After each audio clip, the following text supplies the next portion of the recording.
Educational Communications and this station present Environmental Directions with Nancy Pearlman. On this series, we explore the effects of human influence on the Earth's ecosystems and discuss solutions to environmental problems which affect the quality of life on this planet. Environmental Directions gives you the kind of information you need to help you participate in decisions impacting your community, the nation, and the world. Now, here's your host, Nancy Pearlman. Hello. For the next half hour, we're going to be talking about open space in Southern California with my guest, Melanie Schlotterbeck. She is the conservation consultant for Hills for Everyone. She is a lead for Southland Power and Nature, and she is a member of the 30 by 30 Partnership Coordinating Committee of the California Natural Resources Agency. Welcome. It's a pleasure to have you with us. Thanks for having me. You have been very involved with your family for decades trying to save wilderness areas, particularly in the San Bernardino, Los Angeles, Orange, and Riverside counties. So far, you have been very successful in getting over 19,000 acres protected in perpetuity. But let's start with the area that I know your mother worked on in the 1970s to try and save the Puente-Chino Hills and was successful in creating the Chino Hills State Park. I passed through the Chino Hills on the 57 freeway near the 91 freeway and the 60 freeway, but tell us exactly where it is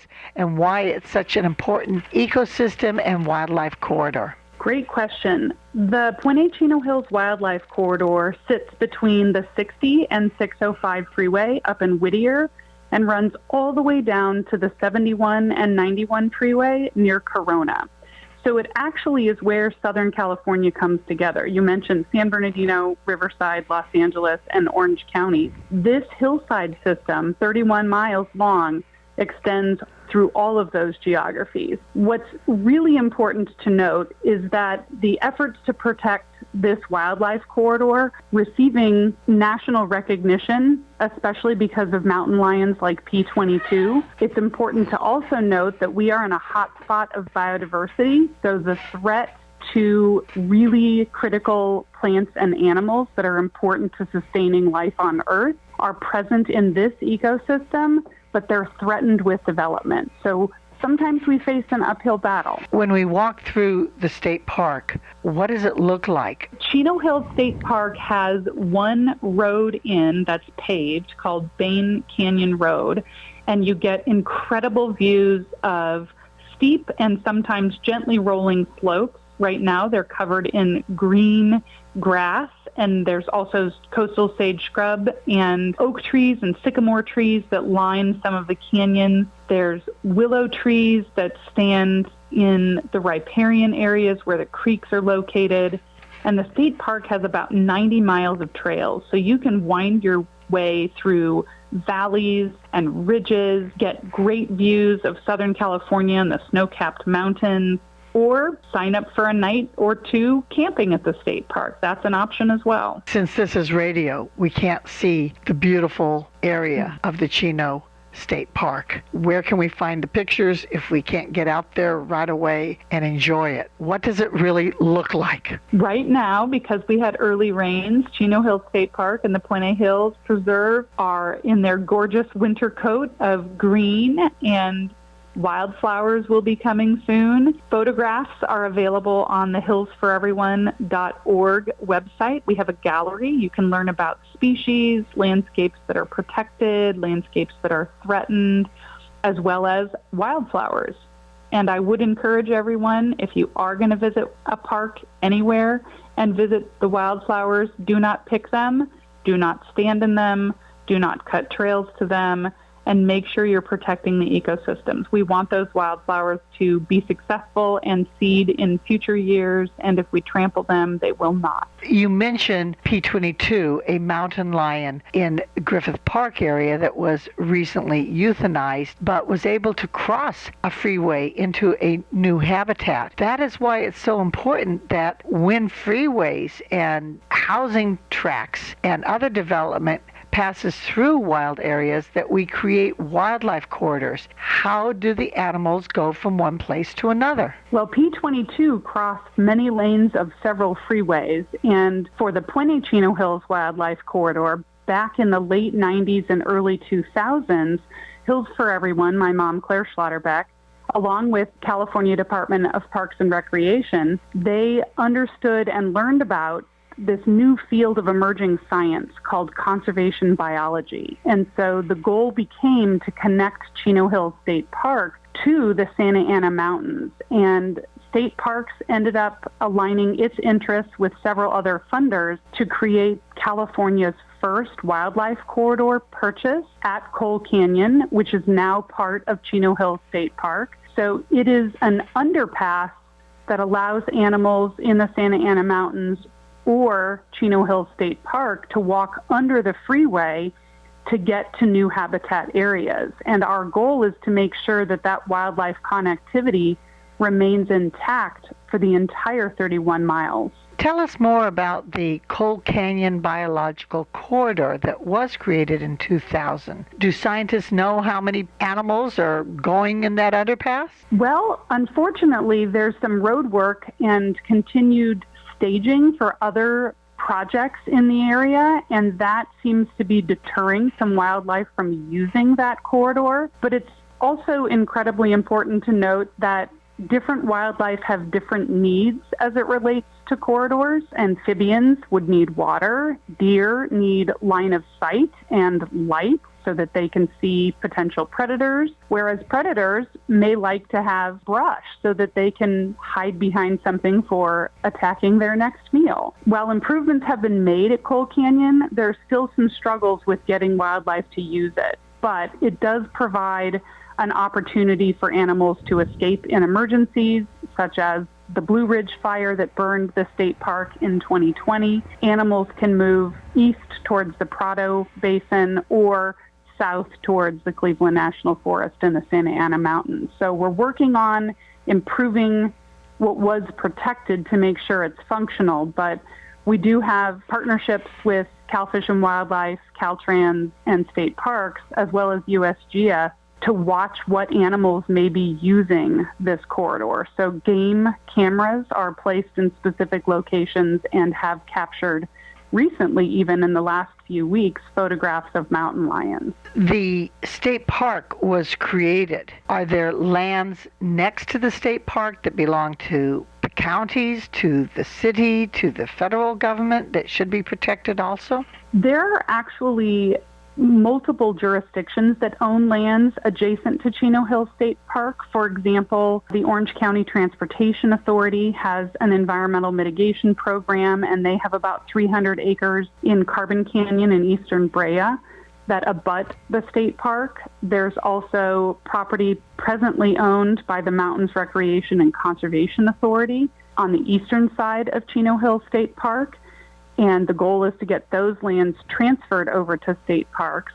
There's also some conservation easements and mitigation lands that are in private ownership. So all of these land ownerships and managers play into the success and ultimate reserve system of protected open spaces in this region. Is most of the open space that's left in various governmental agencies ownership, or do companies, developers own a lot of acreage and want to build housing and other kinds of commercial operations?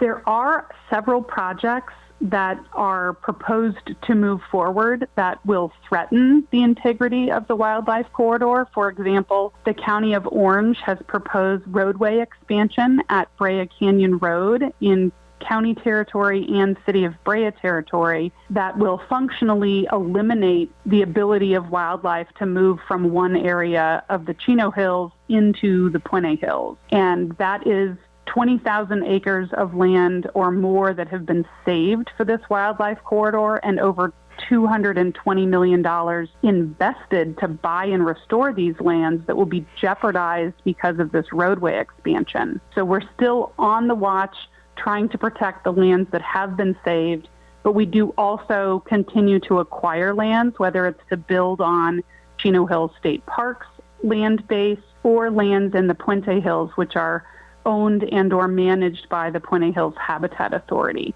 And the key area is what we call the missing middle. And that's 3,000 acres owned by a company called Era Energy. And they did have a development proposed on that particular location previously, but they withdrew their application in the last year or so. So nothing's proposed at the moment, but it's the backdrop for North Orange County and for the San Gabriel Valley. With the nonprofit organization Friends of Harbors, Beaches, and Parks, you actually mapped all the undeveloped, unprotected natural lands available in and around Orange County, and you presented that to the state with support from more than 30 different conservation and community groups. That's a massive undertaking. How long did it take? How many miles did you hike? Because there are apparently over 275 properties available for conservation, totaling over 30,000 acres.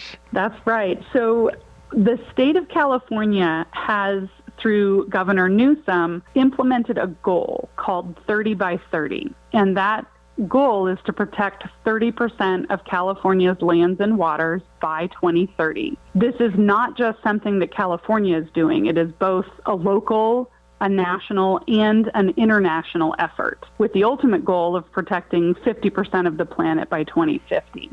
So in California, the process was unfolding over the last couple years to advance projects in regions. And that's how I ended up getting involved through Hills for Everyone with the Power in Nature Coalition, which unites community groups, nonprofits, tribes, social equity, environmental justice groups throughout the Southland region, which spans Ventura, LA, Orange, and then the western portions of San Bernardino and Riverside counties. And the partnership between Friends of Harbors, Beaches, and Parks and Hills for Everyone has been in existence for a long time, mainly because I work with both organizations. And the Friends group has this map called the Green Vision Map, and it documents protected open spaces as well as lands that could be protected or those that have a threat, like a development project, an infrastructure project, etc. So the map already existed, but what I ended up doing in partnership with Hills for Everyone through Friends of Harbors, Beaches, and Parks was updating that map and getting an endorsement from the groups that support the map to submit possibilities to the state in order to achieve 30 by 30. So we wanted to prove that we had land available in Orange County and around Orange County that most people don't think there's land still available to protect. But my research and my mapping shows that we have 30,000 acres available to protect. And in fact, before this interview, I had a phone call with a property owner who found his property on the map and called and said, "I'm interested in selling." So there's absolutely a benefit to the work both organizations are doing. It's fantastic work, but I am curious about your background. Are you a biologist? Are you a geographer? Or just a conservation activist who learned to do mapping? Did you use drones? Did you walk trails? Did you walk unmarked areas? How did you do all that? That's a great question. So my mom founded Chino Hills State Park, and I was 4 when she joined the board of Hills for Everyone and ultimately became its president and now executive director. So I have been engaged in the conservation landscape for a long time. So I'm 47. I was involved in everything from press events to licking stamps back in the day when you had to do that, to campaigns, because elections matter in terms of who we vote into office and whether or not our lands and waters are protected. So I got a very early introduction, but I did not know growing up that this was a career that you could make for yourself. I always thought I was going to be limited to the standard choices of teacher or doctor or nurse, etc. And I ended up going to school locally at Cal State Fullerton and got a degree in geography with an emphasis in environmental analysis. I took a year off and did an internship at Grand Canyon National Park in their engineering department. So I got some real-world hands-on experience in a wonderful and beautiful park setting, and then went back for my master's degree in environmental science at Cal State Fullerton again. And I happened to be involved in the geography department right at the cusp of when it transitioned from hand-drawn maps to digital maps. So I was the last class of hand-drawn maps and the first class of digital maps. And one of the best introductions into my career was the purchase of that software from a company out in Redlands called ESRI that allows me to continue that digital mapping work. And my dad bought me the software, and my mom trained me how to do conservation. So between the two of them, I have launched my career and have been able to maintain great conservation wins. And you certainly are doing good conservation work, and we're going to talk more about the open space areas in the Orange County, Los Angeles, Riverside, San Bernardino area when we return in a moment with my guest, Melanie Schlotterbeck. Environmental Directions with Nancy Pearlman continues with further discussion of the world's critical ecological issues. For more information, you may call 310-559-9160 or go to www.ecoprojects.org. Now, here's Nancy.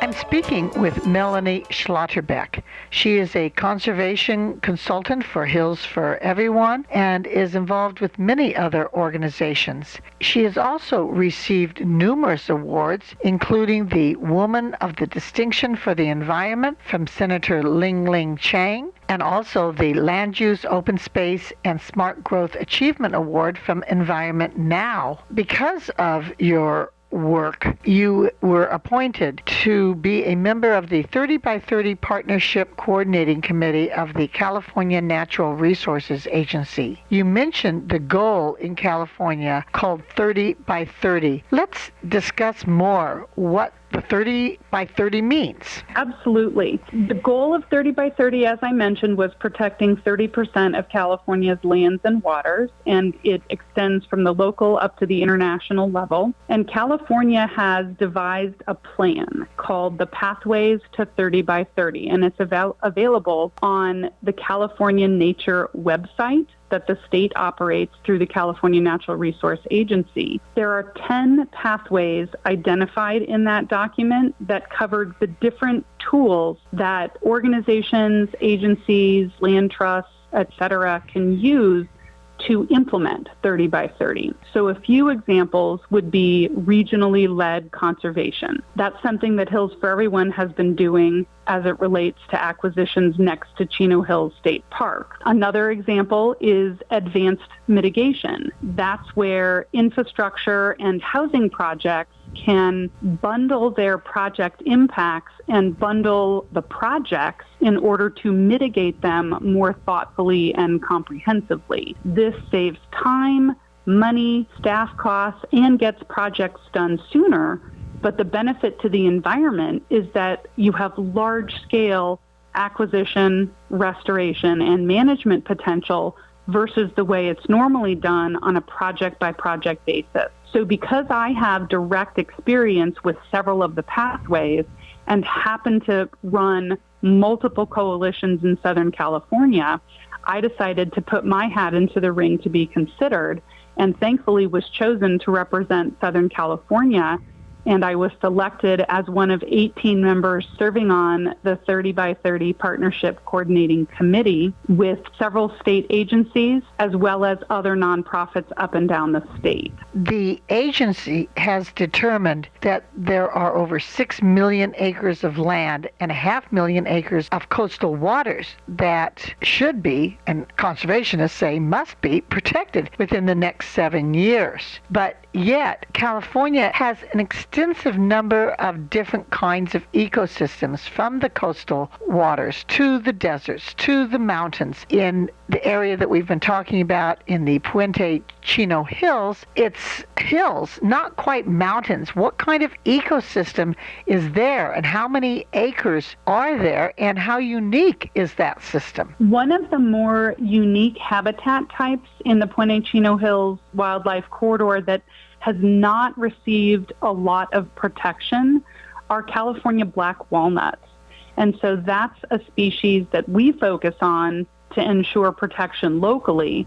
There are also riparian areas, wetlands, coastal sage scrub, and chaparral. And quite a few of those habitats include species that either are threatened or endangered from the California or National Endangered Species Act. So that means resource agencies like the California Department of Fish and Wildlife and U.S. Fish and Wildlife, who are tasked with overseeing the protection of these endangered species, they're interested in having lands protected to ensure the survival of those species. So ultimately, we are aligning the work of agencies and nonprofits to meet the goal of 30 by 30. We've been talking about open space in an area that has been massively developed. I grew up in Orange County when it was agriculture and when it was orange and walnut groves, but yet housing tracts and commercial development, freeways have overtaken the area. So now we have some open space surrounded by human activity. We have open space in an urban area. How does that differ than from open space in a rural area or in areas where humans haven't done a lot of development? So there are different levels of access that can be granted on different landscapes. For example, in the state park system, there are natural reserves that are set aside for limited public use. And then there are parks that have more access involved and could be located in a more urban setting like a city. And maybe there's soccer fields, baseball fields, or basketball courts. So different parks serve different communities and different habitat and species requirements. Some of the goals of 30 by 30, the three priorities include protecting biodiversity, creating climate resilient landscapes, and providing equitable access to parks. So in Southern California, the Puente-Chino Hills specifically, it's surrounded by 18 million people. There are a lot of folks that access these lands in order to recreate. And there's a balance that needs to be found to ensure that the reasons the lands were protected, for example, if they're mitigation for a freeway project, that those habitats and species are protected in perpetuity and are not overrun by trails or human presence. So the key is going to be balance.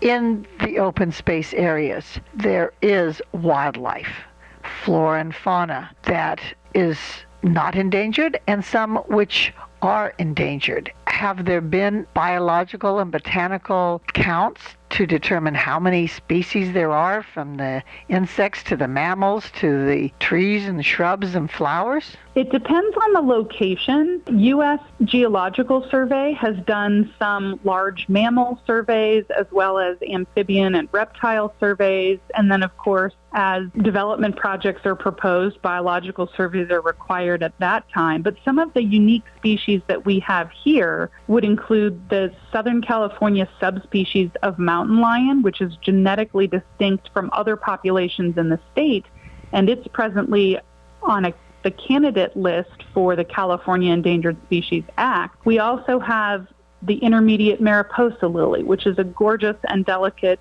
flower.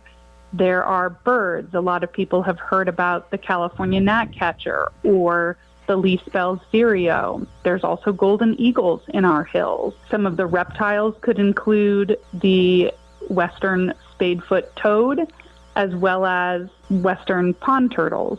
Because the open space is surrounded by humans, there are sometimes unfortunate interactions. Humans too often use pesticides and other chemicals to control pests on their lands, and the wildlife is getting poisoned. Is that a major threat or just one of the threats? It is just one of the threats, unfortunately, but let me tell you an important thing about Chino Hills State Park. Dave Myers, the founder of Hills for Everyone and designer of Chino Hills State Park, had this concept that had never really been employed before in the creation of a park, and that was to design the park around ridgeline boundaries. So once you were inside Chino Hills State Park, because all the ridge lines were saved, you had no idea at the time 9 million people surrounded the park. Now it's 18 or 19 million. That protection of the ridge lines allows the visitors to not only get a sense of true wilderness, but it also protects the watershed. So you won't have oils and pesticides and toxins leaking into the watershed because the entire watershed is protected. That said, animals move. And so we do have issues with people putting pesticides out that a rat may eat, for example, and then an owl eats the rat, and it works its way up the food chain. So those harms and toxins still exist broadly, and I would encourage folks to do homework on how to live with wildlife, especially if you're at the wildland-urban interface. It's so important to have those ridge lines cleared and wild, because so many other parks, you look up on the ridge and there are the houses, whether or not it's in Newport, Back Bay area, or the Santa Monica Mountains. I love hiking through the Chino Hills area and feeling as though I'm in the wild and I'm just so close to the city. It's wonderful. We know that there are approximately 275 properties, about 30,000 acres that need to be protected. How do we go about doing that? That's a great question. 1 acre at a time is the answer. The state budget includes more money for conservation right now than has ever been available in previous budgets. But I do want to reiterate that this is simply a down payment. It's more than just this year that money will be needed in order to implement 30 by 30. So if you know of a property that's in need of protection, reach out to your local land trust or a conservation nonprofit in your area and encourage them to take proactive steps to get that protected. And of course, there's a process where a willing seller is needed. Nothing is acquired through eminent domain. An appraisal would need to happen, an environmental assessment of potential toxins on the site, as well as a lot of legal agreements and contracts. And then it needs to go through a process at the state, assuming state money is used, and then somebody needs to be willing to own and manage those lands in perpetuity. We don't just buy lands to protect them for a year. It's an ongoing investment, and that's why it's important to pay your park entrance fees, is because those dollars get reused at the park that you are actively recreating in. It's a great place to recreate. There are 19,000 acres protected in the Chino Hills State Park, but on the docket this year is a proposal to protect 730 more acres. Is that California legislation that's required? It's not actually legislation. The 730 acres that's on the docket for this year are actually some of the eastern ridgelines of Chino Hills State Park. So the important aspect there is that we're completing a vision that started more than 40 years ago. And we're still finalizing the details on that, but Hills for Everyone is working closely with the Department of Parks and Recreation, the Conservation Fund, the landowner, and the Mountains Recreation and Conservation Authority to get that property in public ownership and then over into state parks' hands. And then the eastern ridgelines will be secure. So that watershed protection and viewshed protection that I spoke about earlier are going to be permanently protected, which is a big deal. My mom started this when I was 4, and we're finally getting it done more than 40 years later. Obviously, these efforts are ongoing and take a long, long time and dedication by activists such as yourself, your mother, and the other environmentalists and conservationists over the last few decades. Thank you so very much for your good work. Thank you for being my guest. Thank you. I appreciate your time. I have been speaking with Melanie Schlotterbeck, who is the conservation consultant for Hills for Everyone and the lead for Southland Power in Nature. I'm Nancy Pearlman. Thank you very much for joining us, and do tune in again next week. If you would like free information about these environmental issues, go to www.ecoprojects.org or call 310-559-9160. Environmental Directions with your host, Nancy Pearlman, is a community affairs program of the nonprofit organization Educational Communications and this station.